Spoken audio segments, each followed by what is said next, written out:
मैंने आपको उसका ही जवाब दिया मैंने कि अभी इंडिया को जो जरूरत है वो एक पब्लिक मूवमेंट है। कांग्रेस जनता पार्टी को लेकर देश भर में जिस तरह की सियासी हलचल मची हुई है, उसी बीच अब खुद पार्टी के संस्थापक अभिजीत दीपके का एक बड़ा और अहम बयान सामने आया है, जिसने इस पूरे मामले में एक नया एंगल जोड़ दिया है।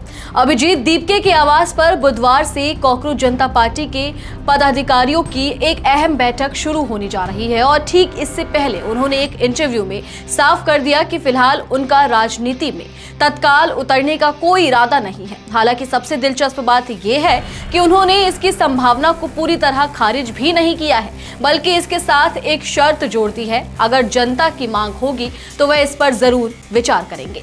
आखिर क्या है ये पूरा मामला, आज के इस वीडियो में हम इसी विषय पर बात करेंगे। नमस्कार, मेरा नाम है नंदिनी सोनी और आप देख रहे हैं द हिंदी टॉक। दरअसल रिपोर्ट के अनुसार अभिजीत दीपके ने राजनीति में तुरंत एंट्री करने से साफ इनकार कर दिया है, लेकिन उन्होंने ये भी जोड़ा कि अगर ज्यादातर लोग चाहेंगे तो वह इस दिशा में आगे बढ़ने पर विचार कर सकते हैं।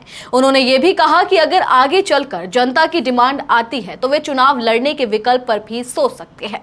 हालांकि इसी के साथ उन्होंने अपनी सोच भी साफ कर दी और कहा, भारत में मुझे नहीं लगता कि राजनीतिक पार्टी बनाना एक समाधान है।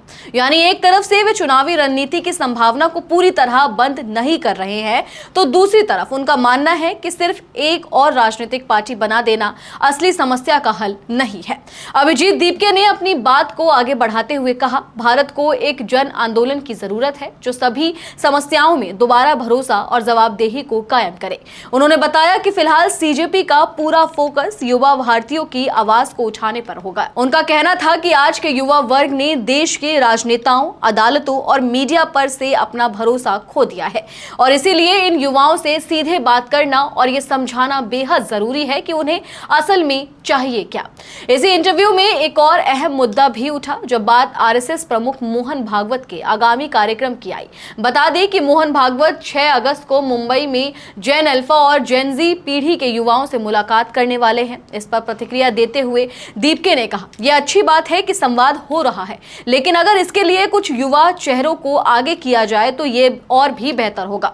उन्होंने आगे कहा कि युवाओं ने भी यह स्थिति पैदा की है कि अब खुद प्रधानमंत्री नरेंद्र मोदी को इंस्टाग्राम पर रील पोस्ट करनी पड़ रही है और मोहन भागवत भी जेन जेड के साथ सीधे बातचीत करना चाहते हैं। उन्होंने आगे जोड़ा, भले ही देर से सही, लेकिन उन्हें यह समझ आ गया है कि जेन जेड को नजरअंदाज या खारिज नहीं किया जा सकता और हमें उनसे बात करनी चाहिए।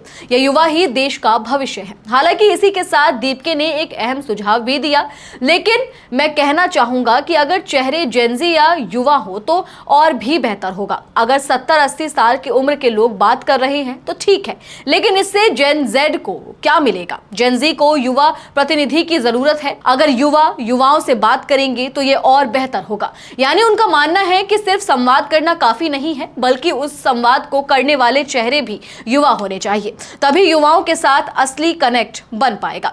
इसी इंटरव्यू के दौरान अभिजीत दीपके ने एक और अहम मुद्दे पर भी अपनी राय रखी। उन्होंने दावा किया कि झारखंड सरकार वहां जारी छात्र आंदोलन को लगातार नजरअंदाज कर रही है। यानी उन्होंने सिर्फ राष्ट्रीय स्तर की राजनीति ही नहीं, बल्कि राज्यों में चल रहे मौजूदा जन आंदोलनों पर भी अपनी नजर और चिंता जाहिर की। कुल मिलाकर देखा जाए तो अभिजीत दीपके का यह इंटरव्यू बताता है कि वे फिलहाल चुनावी रणनीति में सीधे उतरने से बच रहे हैं, लेकिन दरवाजा पूरी तरह बंद भी नहीं कर रहे हैं और उनकी असली शर्त यही है कि यह फैसला उनका अपना नहीं, बल्कि जनता की मांग पर निर्भर करेगा। यह ध्यान रखना जरूरी है कि यह अभी सिर्फ एक संभावना है, कोई ऐलान नहीं। दीपके ने खुद कई बार दोहराया है कि फिलहाल उनका ध्यान सिर्फ जन आंदोलन और युवाओं की आवाज उठाने पर है, न कि किसी चुनावी रणनीति पर। वहीं बुधवार से शुरू हो रही पार्टी पदाधिकारियों की बैठक में आगे क्या दिशा तय होती है, यह देखना दिलचस्प होगा। चलिए फिलहाल इस वीडियो में इतना ही। आप इस पूरी जानकारी को लेकर क्या कुछ सोचते हैं, कमेंट सेक्शन में हमें अपनी राय जरूर दें और अगर अभी तक आपने हमारे चैनल को सब्सक्राइब नहीं किया है तो तुरंत करें। इसके साथ ही हमें सोशल मीडिया प्लेटफॉर्म यानी कि फेसबुक, इंस्टाग्राम और एक्स पर फॉलो जरूर करें।